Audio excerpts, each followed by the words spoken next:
এয়া আকাশবাণী গুৱাহাটী পুৱাৰ আঞ্চলিক বাতৰি পঢ়িছোঁ পংকজ নয়ন ভট্টাচাৰ্যই। এতিয়াৰ প্ৰধান বাতৰিসমূহ হৈছে ৰাজ্যৰ 10খন জিলাত গুণোৎসৱৰ প্ৰথম পৰ্যায়ৰ আজি অন্তিম কাৰ্যসূচী। ৰাজ্য চৰকাৰে শৈক্ষিক খণ্ডৰ উন্নয়নৰ বাবে প্ৰচেষ্টা অব্যাহত ৰাখিছে বুলি শিক্ষামন্ত্ৰী ডাঃ ৰণোজ পেগুৰ শিৱসাগৰত মন্তব্য। অধিকাংশ যুৱক যুৱতীক পশুপালনৰ প্ৰতি আকৰ্ষিত কৰিব পাৰিলে ৰাজ্যৰ পশুধন খণ্ডৰ উত্তৰণ হ'ব বুলি মন্ত্ৰী অতুল বৰাৰ আশা প্ৰকাশ। ৰাজ্যৰ বিভিন্ন পঞ্চায়তত বিকশিত ভাৰত সংকল্প যাত্ৰাৰ সজাগতা অভিযান অব্যাহত আৰু নবী মুম্বাইৰ ডঃ DY পাটিল ষ্টেডিয়ামত যোৱা নিশা অষ্ট্ৰেলিয়াৰ বিৰুদ্ধে অনুষ্ঠিত T20 শৃংখলাৰ প্ৰথমখন খেলত ভাৰতৰ 9 উইকেটত জয়লাভ। এতিয়া শুনক বিতং বাতৰি। ডঃ হিমন্ত বিশ্ব শৰ্মাৰ নেতৃত্বত ৰাজ্য চৰকাৰে ৰাজ্যৰ শৈক্ষিক খণ্ডৰ উন্নয়নৰ বাবে প্ৰচেষ্টা অব্যাহত ৰাখিছে। শিক্ষামন্ত্ৰী ডাঃ ৰণোজ পেগুৱে কালি গুণোৎসৱ উপলক্ষে শিৱসাগৰ চৰকাৰী উচ্চতৰ মাধ্যমিক বহুমুখী বিদ্যালয়ত উপস্থিত হৈ শৈক্ষিক প্ৰণালীৰ পৰ্যালোচনা কৰি এই কথা প্ৰকাশ কৰে। মন্ত্ৰীগৰাকীয়ে বিদ্যালয়ৰ শিক্ষক শিক্ষয়িত্ৰী আৰু ছাত্ৰ ছাত্ৰীসকলৰ সৈতে মত বিনিময় কৰি এই গুণোৎসৱ সফলতাৰে সম্পন্ন কৰিবলৈ সকলোকে আহ্বান জনায়। ৰাজ্যৰ 10খন জিলাত বিদ্যালয়সমূহৰ মূল্যায়ন আৰু পাঠদান শিক্ষণ প্ৰক্ৰিয়া অধিক ফলপ্ৰসূ কৰি তোলাৰ বাবে প্ৰথম পৰ্যায়ৰ গুণোৎসৱ অনুষ্ঠিত হৈ আছে।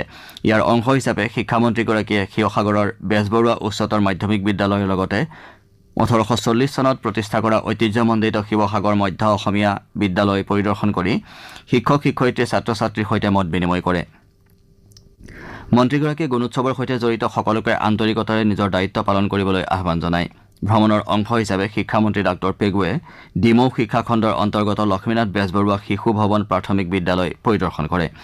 ইপিনে স্বাস্থ্যমন্ত্ৰী কেশৱ মহন্তই কালি গুণোৎসৱ 2024 প্ৰথম পৰ্যায়ৰ অংশ হিচাপে জখলাবন্ধা উচ্চতৰ মাধ্যমিক বিদ্যালয়ত বহিৰ্মূল্যায়ক হিচাপে পৰিদৰ্শন কৰে। তেওঁ বিদ্যালয়খনৰ শৈক্ষিক বাতাবৰণ আন্তঃগাঁথনি নিৰীক্ষণ কৰাৰ লগতে শিক্ষক শিক্ষয়িত্ৰী আৰু শিক্ষাৰ্থীসকলৰ সৈতে মত বিনিময় কৰে। ইয়াৰ পাছতে মন্ত্ৰীগৰাকী কুঁৱৰীটোল উচ্চতৰ মাধ্যমিক বিদ্যালয়ত অনুষ্ঠিত গুণোৎসৱ কাৰ্যসূচীৰেও বুজ লয়। মন্ত্ৰী চন্দ্ৰমোহন পাটোৱাৰীয়ে কামৰূপ জিলাৰ ৰামপুৰ শিক্ষাখণ্ডৰ অন্তৰ্গত মাধৱদেৱ ছোৱালী উচ্চ মাধ্যমিক বিদ্যালয়ত অনুষ্ঠিত গুণোৎসৱৰ কাৰ্যসূচীত অংশগ্ৰহণ কৰে। তেওঁ বহিৰ্মূল্যায়ক ৰূপত উপস্থিত থাকি ছাত্ৰ ছাত্ৰীসকলৰ শৈক্ষিক উৎকৰ্ষ সাধনৰ বুজ লয়। ভাৰতে সাংসদ দিলীপ শইকীয়াই কৰৰা শিক্ষাখণ্ডৰ অন্তৰ্গত 15 নম্বৰ বেজেৰা প্ৰাথমিক বিদ্যালয়ত বহিৰ্মূল্যায়ক হিচাপে উপস্থিত থাকে। গুণোৎসৱৰ আজি চতুৰ্থ তথা অন্তিম দিনা কামৰূপ জিলাৰ বিভিন্ন শিক্ষানুষ্ঠানত ৰাজ্য প্ৰশাসনৰ জ্যেষ্ঠ বিষয়া বহিৰ্মূল্যায়ক হিচাপে উপস্থিত থাকিব। পশুপালন মন্ত্ৰী অতুল বৰাই কৈছে যে ৰাজ্যৰ পশুপালন খণ্ডটো বাণিজ্যিক উদ্যোগৰ দৰে অগ্ৰসৰ হৈছে। তেওঁ কয় যে অধিকাংশ যুৱক যুৱতীক এটা সফল বৃত্তি হিচাপে পশুপালনৰ প্ৰতি আকৰ্ষিত কৰোৱাব পাৰিলে অসমৰ পশুধন খণ্ড অনন্য বাণিজ্যিক স্তৰলৈ উঠাব পাৰিব। গুৱাহাটীৰ খানাপাৰাত আয়োজিত চতুৰ্থ পশুধন আৰু হাঁহ কুকুৰা মেলা 2024ৰ উদ্বোধনী অনুষ্ঠানত অংশগ্ৰহণ কৰি মন্ত্ৰীগৰাকীয়ে লগতে কয় যে অসমৰ মুঠ জনমূৰি আয়লৈ পশুপালন খণ্ডৰ অৱদান 7% আৰু এই কথাই বিকাশৰ ক্ষেত্ৰত এই খণ্ডই গ্ৰহণ কৰা ভূমিকাকে নিৰ্দেশ কৰে। পশুপালন খণ্ডত বিশেষ পাৰদৰ্শিতা দেখুৱাই বিভিন্নজনে অসম গৌৰৱৰ দৰে সন্মানীয় স্বীকৃতি লাভ কৰিছে বুলি উল্লেখ কৰি তেওঁ নতুন প্ৰজন্মক পশুপালন কৰিবলৈ আগবাঢ়ি আহিবলৈ আহ্বান জনায়। মন্ত্ৰীগৰাকীয়ে বাণিজ্যিক পশুপালনৰ প্ৰতি উৎসাহ যোগোৱা আৰু পশুপালন খণ্ডৰ শেহতীয়া প্ৰযুক্তি জ্ঞান বজাৰ তথা বিভিন্ন আঁচনিৰ সৈতে পশুপালক আৰু উদ্যোগীসকলক পৰিচিত কৰোৱাৰ প্ৰয়োজনীয়তাত গুৰুত্ব আৰোপ কৰে। তেওঁ কয় যে মুখ্যমন্ত্ৰী সমগ্ৰ গ্ৰাম্য উন্নয়ন যোজনাৰ দৰে আঁচনিৰ উপৰি ৰাজ্য চৰকাৰৰ আন বহুকেইখন আঁচনিৰ জৰিয়তে মুখ্যমন্ত্ৰী ডঃ হিমন্ত বিশ্ব শৰ্মাৰ দিশ নিৰ্দেশনাত কৃষি পশুপালন পশু চিকিৎসা দুগ্ধ উন্নয়ন আদি দিশসমূহত বিশেষ অগ্ৰাধিকাৰ দিয়া হৈছে। ৰাজ্যৰ বিভিন্ন পঞ্চায়তত বিকশিত ভাৰত সংকল্প যাত্ৰাৰ সজাগতা অভিযান অব্যাহত আছে। কালি ডিব্ৰুগড় জিলাৰ টিংখাং উন্নয়ন খণ্ডৰ অন্তৰ্গত বৰবাম গাঁও পঞ্চায়তত অনুষ্ঠিত বিকশিত ভাৰত সংকল্প যাত্ৰাৰ প্ৰচাৰ অভিযানত ৰাজ্যৰ উদ্যোগ বাণিজ্য আৰু ৰাজহুৱা প্ৰতিষ্ঠান তথা সাংস্কৃতিক পৰিক্ৰমা বিভাগৰ মন্ত্ৰী বিমল বৰাই অংশগ্ৰহণ কৰে। এই উপলক্ষে আয়োজিত সভাত মন্ত্ৰী শ্ৰী বৰাই চৰকাৰৰ বিভিন্ন আঁচনি সন্দৰ্ভত বক্তব্য আগবঢ়ায়। আনহাতে কৰিমগঞ্জ জিলাৰ দক্ষিণ কৰিমগঞ্জ উন্নয়ন খণ্ডৰ পীৰেৰ চক গাঁও পঞ্চায়তৰ তেলিখালপাৰা পথাৰত আৰু বাঘবাৰী গাঁও পঞ্চায়তত বিকশিত ভাৰত সংকল্প যাত্ৰাৰ সজাগতা অভিযান অনুষ্ঠিত হয়। এই অভিযানত কেন্দ্ৰীয় চৰকাৰৰ প্ৰচাৰ বাহনৰ জৰিয়তে দেশৰ সামগ্ৰিক উন্নয়নৰ তথ্যচিত্ৰ প্ৰদৰ্শন কৰা হয়। তদুপৰি বিভিন্ন প্ৰকল্পৰ দ্বাৰা উপকৃত হিতাধিকাৰীসকলেও এই কাৰ্যসূচীত মেৰী কাহানী মেৰী জৱানী শীৰ্ষক বক্তব্য প্ৰকাশ কৰে। ইপিনে বৰপেটা জিলাৰ গোমা ফুলবাৰী উন্নয়ন খণ্ডৰ অধীনৰ গোমা আৰু বহৰী ৰিজাৰ্ভ গাঁও পঞ্চায়তত কালি বিকশিত ভাৰত সংকল্প যাত্ৰাৰ কাৰ্যসূচী অনুষ্ঠিত হয়।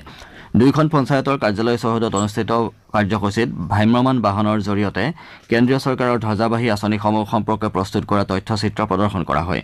তদুপৰি কৃষি, মীন, স্বাস্থ্য, জলসিঞ্চন, জনস্বাস্থ্য, কাৰিকৰী বিভাগৰ বিষয়াসকলে সংশ্লিষ্ট বিভাগৰ বিভিন্ন আঁচনি আৰু সা সুবিধাৰ বিষয়ে জনসাধাৰণক অৱগত কৰায়। পৰ্যটন আৰু জনস্বাস্থ্য কাৰিকৰী মন্ত্ৰী জয়ন্ত মল্ল বৰুৱাই কালি কাছাৰ জিলাৰ শ্ৰীকোণাত সদৌ অসম ITI প্ৰশিক্ষক কৰ্মচাৰী সন্থাৰ 30 সংখ্যক দ্বিবাৰ্ষিক সন্মিলনত অংশগ্ৰহণ কৰে।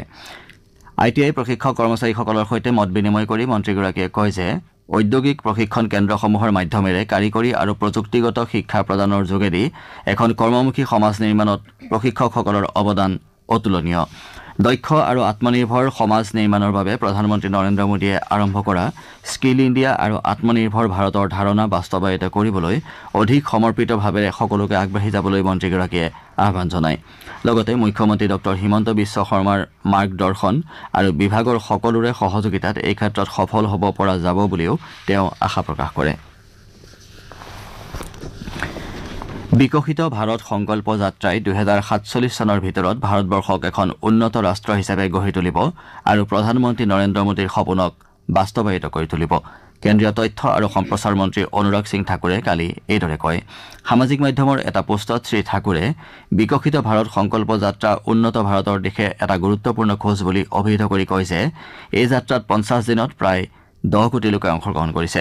চৰকাৰৰ কল্যাণমূলক আঁচনিসমূহৰ বিষয়ে সজাগতা সৃষ্টিৰ বাবে কৰা প্ৰয়াসৰ ফলত এই যাত্ৰাত অংশগ্ৰহণকাৰীৰ সংখ্যা বৃদ্ধি হ'ব বুলিও মন্ত্ৰীগৰাকীয়ে প্ৰকাশ কৰে।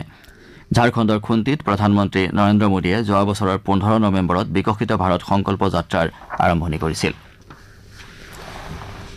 শ্ৰোতাসকলে আঞ্চলিক বাতৰি শুনিছে আকাশবাণী গুৱাহাটী কেন্দ্ৰৰ পৰা।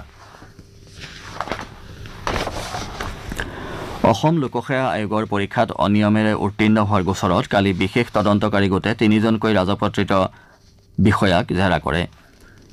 বিষয়া 3গৰাকী হৈছে অসম আৰক্ষী সেৱাৰ বিষয়া অনলজ্যোতি দাস, অসম অসামৰিক বিষয়া ধ্ৰুৱজ্যোতি হাতীবৰুৱা আৰু নিলম্বিত উপ আৰক্ষী অধীক্ষক পুষ্কল গগৈ। বিশেষ তদন্তকাৰী গোটে জাৰি কৰা জাননীৰ ভিত্তিত তেওঁলোক গুৱাহাটী উলুবাৰী অপৰাধ অনুসন্ধান বিভাগৰ কাৰ্যালয়ত উপস্থিত হোৱাৰ পাছত বিশেষ তদন্তকাৰী গোটে দাস আৰু হাতীবৰুৱাক দীৰ্ঘ সময় ধৰি জেৰা চলায়। দুয়োগৰাকী বিষয়াক সোধা পোছাৰ পাছতে নিলম্বিত আৰক্ষী অধীক্ষক গগৈ কাৰ্যালয়টোত উপস্থিত হয়। বিশেষ তদন্তকাৰী গোটে অহা 16 জানুৱাৰীতহে গগৈক হাজিৰ হ'বলৈ জাননী জাৰি কৰিছিল। কিন্তু কেইমাহমান পূৰ্বে বজালিত চুপাৰী বেপাৰীৰ ধন দাবীৰ গোচৰত গ্ৰেপ্তাৰ হোৱা গগৈ কালিয়েই তদন্তকাৰী গোটৰ সন্মুখত উপস্থিত হয়। প্ৰধানমন্ত্ৰীৰ পৰীক্ষা সম্পৰ্কীয় মত বিনিময় অনুষ্ঠান পৰীক্ষা পে চৰ্চাত অংশগ্ৰহণৰ বাবে মাই গভ পৰ্টেলত 1 কোটিতকৈ অধিক শিক্ষাৰ্থীয়ে পঞ্জীয়ন কৰা বুলি শিক্ষা মন্ত্ৰালয়ে এটা বিবৃতিযোগে প্ৰকাশ কৰিছে। পৰীক্ষা পে চৰ্চাৰ 7ম সংস্কৰণ অহা 29 জানুৱাৰীত নতুন দিল্লীৰ ভাৰত মণ্ডপমত অনুষ্ঠিত হ'ব। এই বছৰ 4000ৰো অধিক অংশগ্ৰহণকাৰীয়ে প্ৰধানমন্ত্ৰীৰ সৈতে কথোপকথনত ভাগ ল'ব বুলি মন্ত্ৰালয়ে বিবৃতিটোত উল্লেখ কৰিছে। প্ৰধানমন্ত্ৰী নৰেন্দ্ৰ মোদীৰ পৰিকল্পনাৰ এই অনন্য কথোপকথন অনুষ্ঠানত দেশ বিদেশৰ শিক্ষাৰ্থী, অভিভাৱক আৰু শিক্ষক শিক্ষয়িত্ৰীসকলে অংশগ্ৰহণ কৰে। জীৱনক উৎসৱৰ দৰে উদযাপন কৰাৰ দৃষ্টিভংগীৰে পৰীক্ষাৰ ফলত ছাত্ৰ ছাত্ৰীৰ মনত উদ্ভৱ হোৱা চাপ দূৰ কৰাৰ উদ্দেশ্যে প্ৰধানমন্ত্ৰীগৰাকীয়ে 2018 চনৰে পৰা এই কাৰ্যসূচীত অংশগ্ৰহণ কৰি আহিছে। ৰাজ্য চৰকাৰৰ পৰ্যটন বিভাগৰ উদ্যোগত চৰাইদেউ মৈদাম ক্ষেত্ৰত কালিৰে পৰা 3দিনীয়া বৰ্ণাঢ্য কাৰ্যসূচীৰে চৰাইদেউ মহোৎসৱ 2024 অনুষ্ঠিত হৈছে। কালি চৰাইদেউ জিলা আয়ুক্ত নিবেদন দাস পাটোৱাৰীয়ে মহোৎসৱৰ মূল তোৰণ উন্মোচন কৰে। তাৰ পাছত স্মৃতি তৰ্পণ, স্বৰ্গদেউসকললৈ শ্ৰদ্ধাঞ্জলি অৰ্পণ আৰু বান ফি পূজাৰ পাছতে মন্ত্ৰী যোগেন মোহনে গ্ৰন্থমেলা আৰু বিপণীৰ উদ্বোধন কৰে। টাই আহোম উন্নয়ন পৰিষদৰ অধ্যক্ষ ময়ূৰ বৰগোহাঁয়ে পৰম্পৰাগত জনগোষ্ঠীয় খাদ্য মেলা মুকলি কৰে। এই মহোৎসৱত আহোম সাম্ৰাজ্যৰ প্ৰতিষ্ঠাতা চাওলুং চুকাফাৰ বৃহৎ শাসন ব্যৱস্থাক প্ৰতীকী ৰূপত উপস্থাপন কৰা হৈছে। চুবুৰীয়া বিভিন্ন ৰাজ্যৰ কলাকৃষ্টি বিশেষভাৱে প্ৰদৰ্শিত হ'বলগীয়া মহোৎসৱত লোকনৃত্য, বস্ত্ৰমেলা, গ্ৰন্থমেলা, সমন্বয় শোভাযাত্ৰা, পৰম্পৰাগত খেল ধেমালি আৰু কৃষি মেলাৰ আয়োজন কৰা হৈছে। মহোৎসৱৰ বস্ত্ৰ আৰু বাণিজ্য মেলাত বহিৰাজ্যৰ ব্যৱসায়ীয়ে অংশগ্ৰহণ কৰিব। মহোৎসৱৰ কাইলৈ অন্তিম দিনৰ কাৰ্যসূচীত মুখ্যমন্ত্ৰী ডক্টৰ হিমন্ত বিশ্ব শৰ্মা, নাগালেণ্ডৰ মুখ্যমন্ত্ৰী আৰু অৰুণাচলৰ সাংসদে অংশগ্ৰহণ কৰিব বুলি উদ্যোক্তাসকলে জানিবলৈ দিছে। প্ৰচাৰ ভাৰতীৰ শীৰ্ষ প্ৰশিক্ষণ প্ৰতিষ্ঠান নতুন Delhi national academy of broadcasting and মাল্টিমিডিয়াই আকাশবাণী ডিব্ৰুগড় আৰু দূৰদৰ্শন কেন্দ্ৰ ডিব্ৰুগড়ৰ সহযোগত অহা 8 জানুৱাৰীৰ পৰা 10 জানুৱাৰীলৈকে পৰিৱেশ সংৰক্ষণ আৰু জলবায়ু পৰিৱৰ্তন প্ৰতিৰোধ সন্দৰ্ভত এখন 3-দিনীয়া কৰ্মশালাৰ আয়োজন কৰিছে। ডিব্ৰুগড় বিশ্ববিদ্যালয়ৰ ইন্দিৰা মিৰি প্ৰেক্ষাগৃহত হ'বলগীয়া এই কৰ্মশালাত দেশৰ বিভিন্ন প্ৰান্তৰ আকাশবাণী আৰু দূৰদৰ্শন কেন্দ্ৰৰ অনুষ্ঠান প্ৰযোজকসকলে অংশগ্ৰহণ কৰিব। আকাশবাণী গুৱাহাটী কেন্দ্ৰৰ আঞ্চলিক বাতৰি বিভাগৰ আজি নিশা 8:02 প্ৰচাৰ হ'বলগীয়া দৃষ্টিপাত অনুষ্ঠানত মাতৃ আৰু শিশুৰ স্বাস্থ্য সন্দৰ্ভত আলোচনা কৰা হ'ব। অনুষ্ঠানত স্বাস্থ্য বিভাগৰ যুটীয়া স্বাস্থ্য সঞ্চালক ডাঃ যদুমণি কটকী অতিথি হিচাপে উপস্থিত থাকিব। অনুষ্ঠানৰ আঁত ধৰিব অৰুণিমা গোস্বামীয়ে। শ্ৰোতাসকলে অনুষ্ঠান চলি থকাৰ সময়ত 0361-266-1876 অথবা 266-2325 নম্বৰত ফোন কৰিব পাৰিব। নবী মুম্বাইৰ ডক্টৰ DY পাটিল ষ্টেডিয়ামত যোৱা নিশা অনুষ্ঠিত T20 শৃংখলাৰ প্ৰথমখন খেলত ভাৰতে অষ্ট্ৰেলিয়াক 9 উইকেটত পৰাস্ত কৰে। ভাৰতে 142 ৰানৰ লক্ষ্যৰে খেলি 17 অভাৰ আৰু 4টা বলত এটা উইকেট হেৰুৱাই 145 ৰান সংগ্ৰহ কৰে। ভাৰতৰ হৈ শেফালী বাৰ্মাই অপৰাজিত 64 ৰান কৰাৰ বিপৰীতে স্মৃতি মান্ধানাই 54 ৰানৰ বৰঙণি আগবঢ়ায়। ইয়াৰ পূৰ্বে অষ্ট্ৰেলিয়াই প্ৰথমে বেট ধৰাৰ আমন্ত্ৰণ লাভ কৰি 19 অভাৰ আৰু 2টা বলত আটাইকেইটা উইকেট হেৰুৱাই 141 ৰান কৰে। ভাৰতৰ হৈ তিতাছ সাধুৱে 4টা উইকেট দখল কৰে। শৃংখলাৰ দ্বিতীয়খন খেল কাইলৈ আৰু তৃতীয়খন খেল মঙলবাৰে খেলোৱা হ'ব। আন্তঃৰাষ্ট্ৰীয় ক্ৰিকেট পৰিষদ চমুকৈ ICCয়ে ৱেষ্ট ইণ্ডিজ আৰু আমেৰিকা যুক্তৰাষ্ট্ৰত হ'বলগীয়া T20 পুৰুষ ক্ৰিকেট বিশ্বকাপ 2024ৰ গ্ৰুপসমূহৰ সূচী ঘোষণা কৰিছে। 1 জুনৰ পৰা হ'বলগীয়া প্ৰতিযোগিতাখনৰ বাবে দলসমূহক 4টা ভাগত ভাগ কৰা হৈছে। গ্ৰুপ Aত ভাৰতৰ লগতে পাকিস্তান, আমেৰিকা যুক্তৰাষ্ট্ৰ, কানাডা আৰু আয়াৰলেণ্ডক ৰখা হৈছে। ভাৰতে 5 জুনত আয়াৰলেণ্ডৰ বিৰুদ্ধে নিজৰ প্ৰথমখন খেলত অৱতীৰ্ণ হ'ব। আনহাতে 9 জুনত নিউয়ৰ্কত ভাৰত পাকিস্তানৰ সন্মুখীন হ'ব। এতিয়া শুনক আজি গুৱাহাটীৰ পৰা প্ৰকাশিত দৈনিক বাতৰি কাকতসমূহৰ প্ৰথম পৃষ্ঠাৰ বাতৰিত চমু অৱলোকন আগবঢ়াইছে বৰষা শৰ্মাই। আজি গুৱাহাটীৰ পৰা প্ৰকাশিত দৈনিক বাতৰি কাকতসমূহৰ ভিতৰত দৈনিক অসম কাকতে স্তব্ধ বাণিজ্যিক বাহনৰ চলাচল, আমাৰ অসম কাকতে এছমা জাৰি আজি ঘূৰিব চকা, অসমীয়া প্ৰতিদিন কাকতে ভাৰত বন্দন অভিনন্দনৰ ভূমি, নিয়মীয়া বাৰ্তা কাকতে লোহিতৰ বুকুত নিৰ্মাণ হ'ব 1200 মেগাৱাটৰ বান্ধ শিৰোনামেৰে প্ৰথম পৃষ্ঠাত মুখ্য বাতৰি প্ৰকাশ কৰিছে। ডিমা হাছাওত স্বায়ত্তশাসিত পৰিষদৰ ত্ৰয়োদশ সাধাৰণ নিৰ্বাচনৰ বিভিন্ন কাৰ্যসূচীত মুখ্যমন্ত্ৰী ডক্টৰ হিমন্ত বিশ্ব শৰ্মাই অংশগ্ৰহণ কৰাৰ বাতৰি আৰু খানাপাৰাত অনুষ্ঠিত হোৱা চতুৰ্থ পশুধন মেলাত মন্ত্ৰী অতুল বৰাই বাণিজ্যিক উদ্যোগৰ দৰে অগ্ৰসৰ হৈছে ৰাজ্যৰ পশুপালন খণ্ড বুলি কৰা মন্তব্যক গুৰুত্ব সহকাৰে দৈনিক অসম কাকতে প্ৰকাশ কৰিছে। আমাৰ অসম কাকতে অত্যাৱশ্যকীয় সেৱা নিয়ন্ত্ৰণ আইন 1980ৰ অধীনত অসমত তৈলখণ্ডৰে জড়িত শ্ৰমিকসকলৰ ধৰ্ণা ধৰ্মঘট চৰকাৰে নিষেধ কৰা বাতৰিটো প্ৰকাশ কৰিছে। কলাক্ষেত্ৰত স্বাধীন প্ৰতিদিন গোষ্ঠীৰ এচিভাৰ এৱাৰ্ডছ অনুষ্ঠানত কেন্দ্ৰীয় মন্ত্ৰী স্মৃতি ইৰাণী আৰু সৰ্বানন্দ সোণোৱালে বিভিন্ন ক্ষেত্ৰৰ ব্যক্তিক বঁটা প্ৰদান কৰে। এই বাতৰিক অসমীয়া প্ৰতিদিন কাকতে প্ৰথম পৃষ্ঠাত প্ৰকাশ কৰিছে। পশ্চিমবংগত তৃণমূল কংগ্ৰেছৰ নেতাৰ ঘৰত অভিযান চলাবলৈ গৈ জনতাৰ আক্ৰমণৰ বলি হ'বলগীয়া হয় বিধি বলবৎকাৰী সঞ্চালকালয় অৰ্থাৎ ইডিৰ দল। এই বাতৰিক দৈনিক অগ্ৰদূত কাকতে প্ৰথম পৃষ্ঠাত মুখ্য বাতৰি স্থান দিছে। এই বাতৰিটোক অন্য কাকতেও ভিন ভিন শিৰোনামেৰে প্ৰথম পৃষ্ঠাত প্ৰকাশ কৰিছে।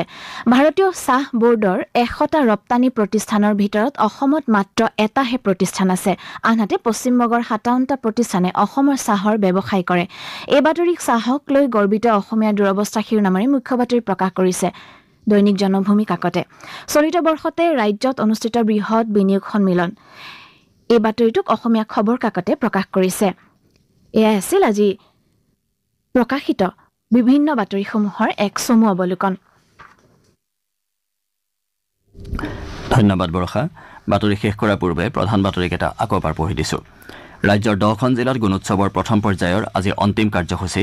ৰাজ্য চৰকাৰে শৈক্ষিক খণ্ডৰ উন্নয়নৰ বাবে প্ৰচেষ্টা অব্যাহত ৰাখিছে বুলি শিক্ষামন্ত্ৰী ডাঃ ৰণোজ পেগুৰ শিৱসাগৰত মন্তব্য।